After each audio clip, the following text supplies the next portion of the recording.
네, 안녕하세요. 지난 2월부터 우리는 신구약 성경을 관통하고 있는 하나님의 구속사에 대해서 살펴보고 있습니다. 이 구속사는 태고시대, 족장시대, 애굽 광야시대, 정복시대, 사사시대, 통일왕국시대, 분열왕국시대, 포로시대, 예수시대, 교회시대 순으로 전개됩니다. 지금 우리는 하나님의 구속사 중 두 번째 시대에 해당하는 족장시대에 대해서 살펴보고 있습니다. 족장시대를 이끌어가는 주요 인물은 아브라함, 이삭, 야곱, 그리고 요셉을 중심으로 한 야곱의 12 아들들이죠. 우리가 족장시대에서 이제 주의를 기울여야 할 핵심 주제는 입애굽입니다. 애굽에 들어가는 거. 하나님께서는 아브라함에게 그의 후손들이 입애굽, 출애굽, 가나안 정복이라는 세 단계 과정을 통해서 가나안 땅에 하나님 나라를 세우게 될 것을 약속하셨죠. 창세기 15장 13절 16절 말씀 많이 보았는데요. 한번 참고해 보시기 바랍니다. 그런데 이제 하나님께서는 그의 아브라함의 후손들이 한 이방 나라에 들어가서 그곳에서 계기되어 400년 동안 이제 머물게 될 것이라고 했는데 그의 후손들이 들어가야 될 이방 나라가 애굽인지는 몰랐어요. 이 애굽 약속은 야곱이 130세에 요셉의 초청을 받아서 이제 가족을 이끌고 애굽에 들어간 후에 이제 성취된 겁니다.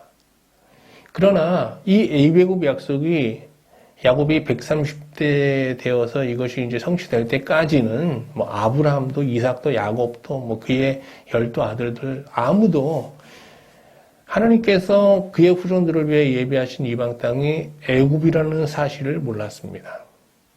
아무튼 애굽에 도착한 야곱은 바로의 영접을 받게 돼요. 이 자리에서 바로는 야곱의 나이를 묻게 되죠. 이에 야곱은 이렇게 답합니다. 내 나그네 길의 세월이 130년이니이다. 내 나이가 얼마 못 되니 우리 조상의 나그네 길의 연조에 미치지 못하나 험악한 세월을 보내었나이다. 그는 애굽 이전까지 자기 인생을 험악한 나그네의 길로 회고합니다.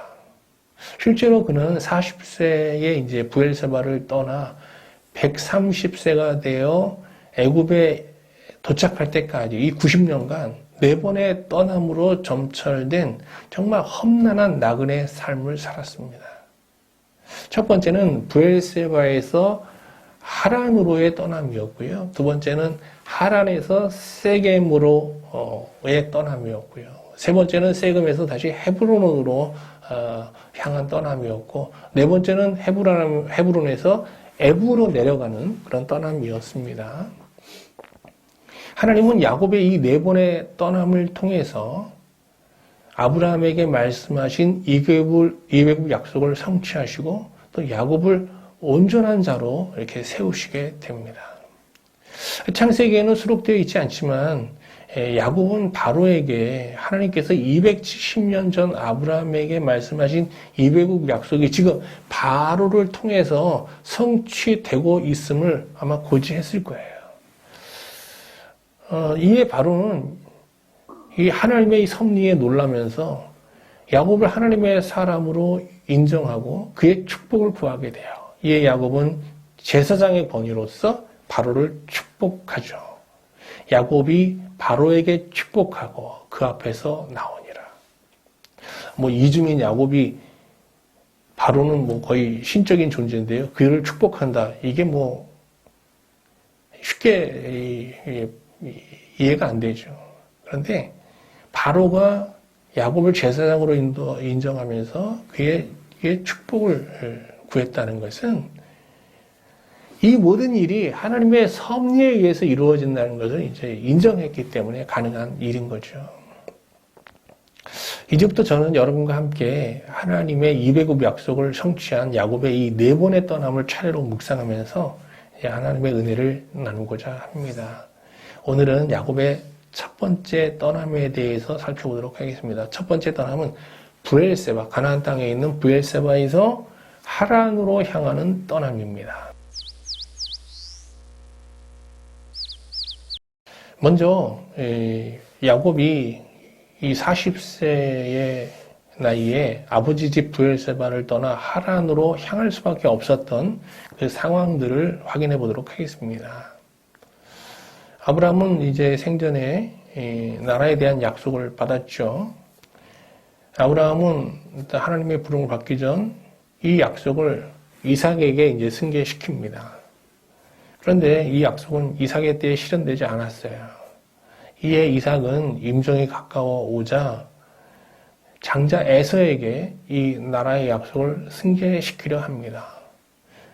그러나 아내 리브가는 남편 이삭이 에서가 아닌 동생 야곱에게 이 나라의 약속을 승계시켜야 한다고 생각했어요. 왜냐하면 에서는 하나님 나라에 관심이 없어요. 그리고 세상을 사랑하는 정욕에 빠져 있었고요. 그리고 이방 여인들과 이제 결혼한 상태에 있었기 때문입니다. 그럼에도 불구하고 이삭은 에서가 사냥하여 만들어주는 이 별미에 매료되어서 나라의 약속을 야곱이 아닌 에서에게 승계시키려 합니다. 이에 리브가는 야곱을 에서로 변장시켜서 형의 축복을 대신 받게 하죠. 후에 야곱의 기만이 드러나자 이삭은 경악하며 하나님 앞에 자기의 정욕을 정말 토로하면서 참회하게 되고요. 형 에서는 분노의 비명을 지르면서 동생 야곱을 죽이기로 결심하게 됩니다. 이에 리브가는 야곱을 살리고자 그를 오라비가 살고 있는 하란으로 보낼 계획을 세우게 되죠. 이 야곱은 어머니 리브가의 제안을 받아들여서 형 에서의 칼을 피해 살고자 하란행을 결단합니다. 그런데 참회를 통해서 정욕에서 깨어난 이삭은 하란으로 향하는 야곱을 불러 축복합니다. 야곱은 이 아버지 이삭의 축복을 받으면서 자신이 하란으로 가야 하는 보다 중요한 이유를 새롭게 깨닫게 됩니다. 창세기 28장 3절 4절 말씀을 보겠습니다. 전능하신 하나님이 내게 복을 주시어 내가 생육하고 번성하게 하여 내가 여러 족속을 이루게 하시고 아브라함에게 허락하신 복을 내게 주시되 너와 함께 내 자손에게도 주사 하나님이 아브라함에게 주신 땅 곧 내가 거류하는 땅을 내가 차지하게 하시기를 원하노라. 이 축복의 내용들을 이렇게 보면요. 이것은 아브라함이 하나님으로부터 받은 약속에 근거하고 있음을 알 수 있어요. 우리가 하나님께서 아브라함에게 하신 나라의 약속을 한번 확인해 볼게요. 창세기 15장 13절 16절에 있는 말씀입니다. 여호와께서 아브라함에게 이르시되 너는 반드시 알라 내 자손이 이방에서 객이되어 400년 동안 내 자손을 괴롭히리니 그들이 섬기는 나라를 내가 징벌할지며 그 후에 내 자손이 큰 재물을 이끌고 나오리라. 내 자손은 4대 만에 이 땅으로 돌아오리니. 여기서 우리는 이삭이 야곱이 향하는 하란을 그의 후손들이 400년간 머물러야 할 이방 땅으로 믿고 있음을 이제 알 수 있습니다. 야곱은 이삭의 축복을 받은 후에 자신이 이제 하란에서 하나님으로부터 번성의 복을 받아 하나님께서 아브라함에게 약속하신 이 나라에 대한 나라를 이루어야 한다는 이 사명을 깨닫게 된 거예요. 이후 그는 도주자가 아닌 사명자로서 이제 하란을 향하게 됩니다.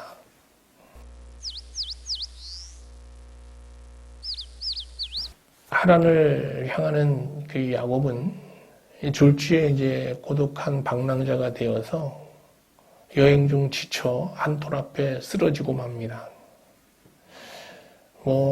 고대 사회에서 이 타국으로 여행을 간다는 건 호롤단신으로요. 이건 굉장히 위험한 일이죠.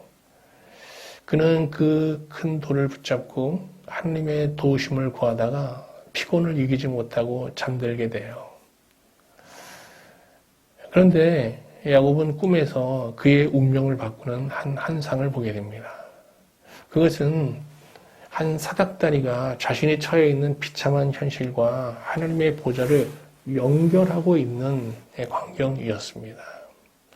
사닥다리가 땅 위에 서 있는 그 꼭대기가 하늘에 닿았고 또 본즉 하나님의 사자들이 그 위에 오르락내리락 하고 그는 환상 중에 하늘부터 들려오는 하나님의 음성을 듣게 됩니다.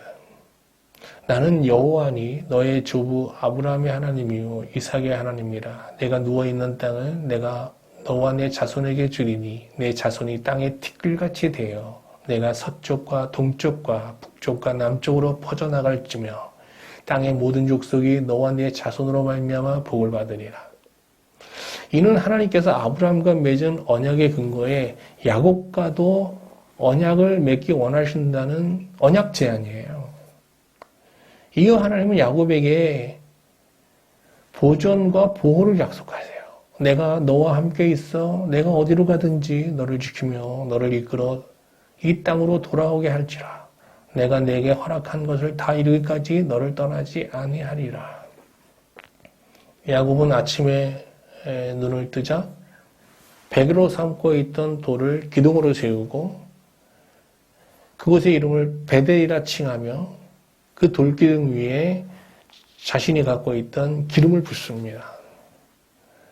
이는 그 하나님의 응답, 하나님의 언약 제안을 기꺼이 받아들이겠다는 야곱의 응답이죠. 그는 이렇게 하나님의 언약 제안에 응답하면서 그 돌기둥 앞에서 세 가지를 맹세하게 됩니다. 첫째는 하나님께서 약속하신 대로 자신을 지켜 이곳으로 돌아오게 하면 정말 신실하게 하나님을 섬기겠다는 것이고요. 두 번째는 자신이 돌아오면 이 돌기둥에 세워진 자리에 하나님의 집을 짓겠다는 것이고요. 세 번째는 하나님이 자신에게 주신 모든 것의 11조를 하나님께 드리겠다는 것입니다. 이처럼 야곱은 하나님의 사명을 붙잡고 사는 이 과정에서 세상의 끄트머리 자리로 내몰려 만물의 찌기같이 취급당하는 비참한 자가 되었어요. 그러나 그는 그 비참한 자리에서 하나님을 만났고 하나님과 언약을 맺으면서 하나님과 동행하는 삶을 시작하게 됩니다. 이 정말 하나님을 만난 뜨거운 마음을 가지고 야곱은 이제 하란에 도착하게 됩니다.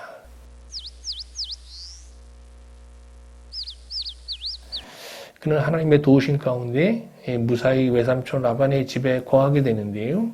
이제 한 달이 지난 후 사리가 밝은 라반으로부터 이제 노동 계약을 또 제안받게 됩니다.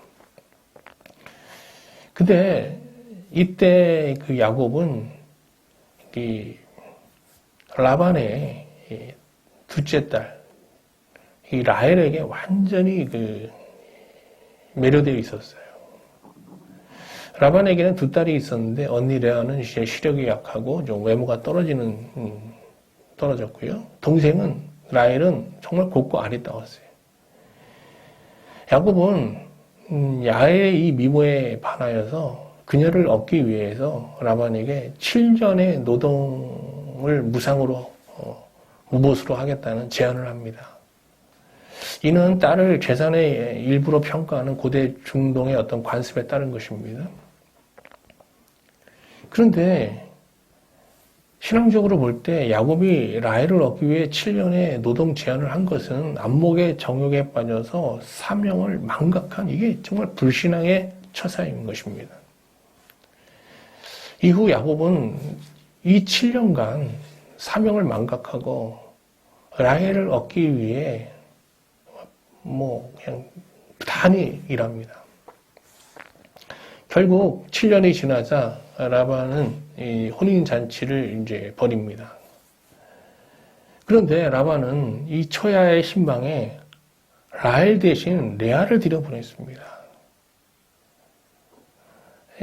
날이 밝자 야곱은 라반이 신부를 바꿔치기 한 사실을 뒤늦게 깨닫습니다. 이에 라반에게 항변하게 되는데요.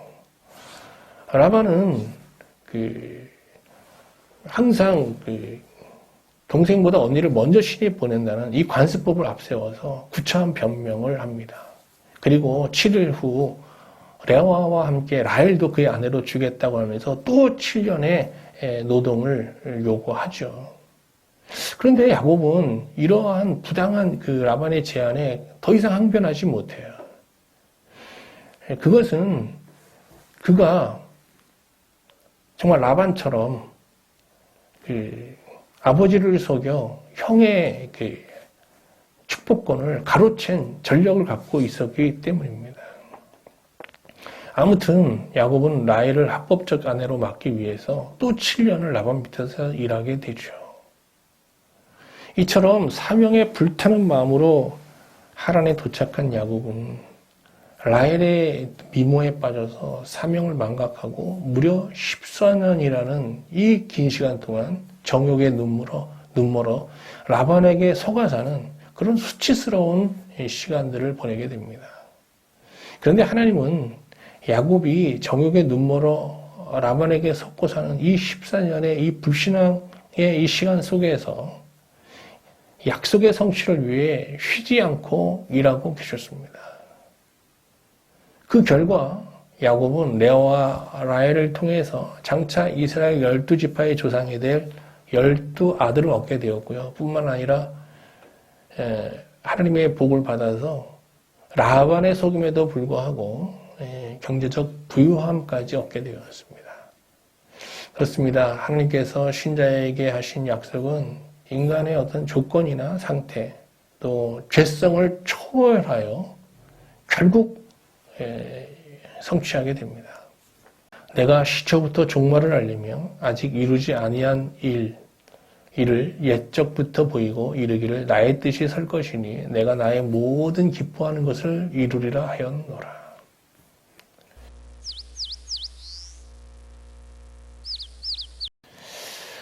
오늘 우리는 야곱의 첫 번째 떠남에 대해 살펴보았습니다. 저는 야곱이 브엘세바에서 하란으로 떠나는 이 여정을 묵상하면서 세 가지 깨달음을 얻게 됩니다.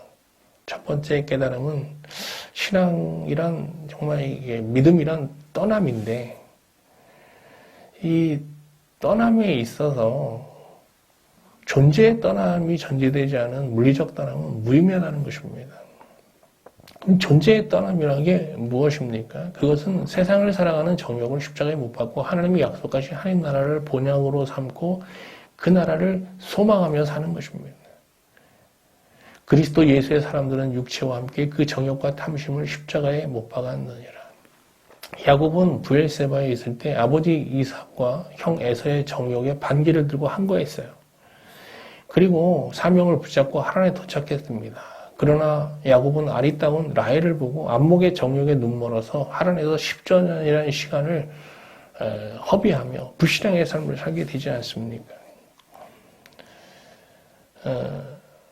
이 14년의 시간이라는 것은 그가 맹비난했던 세상을 사랑하는 정욕에 빠져서 사명을 저버린 형 에서와 같이 산 시간이고요. 또 에서가 사냥하여 만들어주는 별미에 매료되어 사명을 망각하고 산 이삭처럼 산 이 정욕으로 정욕에 눈먼 시간들이었던 겁니다. 두 번째 깨달음은 진정한 복에 관한 것입니다. 야곱은 예수 그리스도를 통해 하나님의 언약 백성된 모든 신자를 대표하는 사람이에요. 신자가 이 세상에서 누리는 최고의 복은 야곱처럼 현재의 삶이 사닥다리에 의해서 하나님의 보좌와 잇대어진 영혼의 현재를 사는 것이죠. 여기서 신자의 삶과 삶의 자리와 하나님의 보좌를 연결하는 사닥다리는 예수 그리스도를 뜻합니다. 오늘 말씀을 보면서 하나님께 다른 복이 아닌 예수 그리스도를 통해 하나님의 보좌와 잇대어진 현재를 사는 정말 영혼의 현재를 사는 참된 복을 구하게 됩니다. 세 번째 깨달음은 하나님의 신실함에 관한 것입니다.